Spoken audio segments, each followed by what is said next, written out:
Hello, first of all, could you tell us who you are? My name is Mike Butcher, I'm the editor of TechCrunch Europe. So you had a fruitful discussion now, as far as I know. Could you share what happened during it?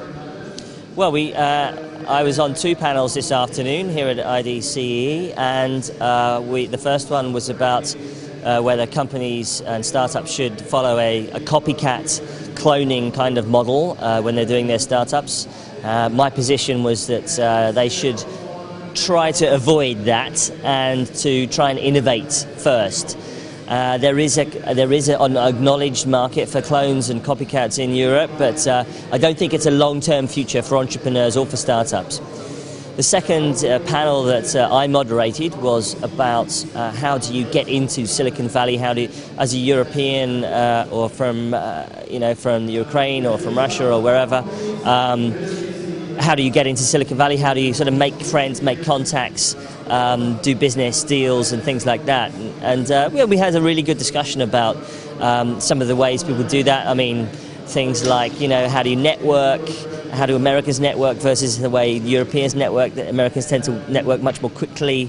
I think it's important also to think about if you're going to go over to the Valley and do some networking and try and make contacts and put down roots, then to also maybe go out with friends, go out with other entrepreneurs who also want to do the same thing, maybe from your own country, and then you can use it as a support network and compare notes and just ease into things a little bit more. And then, of course, you can learn how that world operates over there, and then take those learnings and that education back to where you're from, and also and continue to flit across the Atlantic and do deals. Yeah.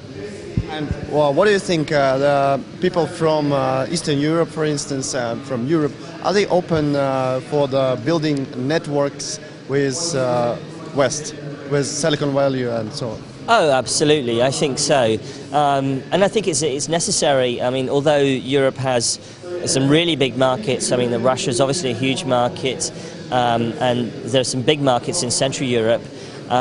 Even so, there is still a need for technology companies to go to the biggest markets that are available to them, and those two big markets are mainly Asia or the US, obviously.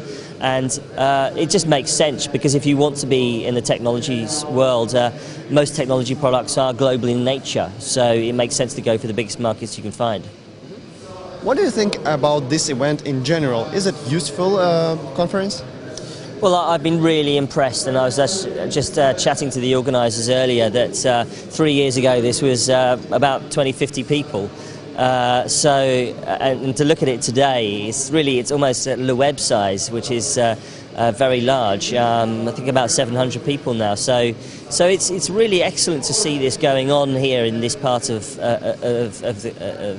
Europe. And I'm actually really excited. I really want to go out and talk to the companies here, make more contacts here. I'd like to come back more often over the next year or so, and to learn much more about the scene. And obviously TechCrunch is here to cover the scene. The other thing is we're really excited. We're working on a project at the moment in London called Tech Hub, which is kind of like a club, a members space just for technology people and technology entrepreneurs, and we'd like to invite you guys back to hang out with us and have drinks and coffee and network with the London scene as well. So if you're in London, come and say hi. Thank you. Thank you.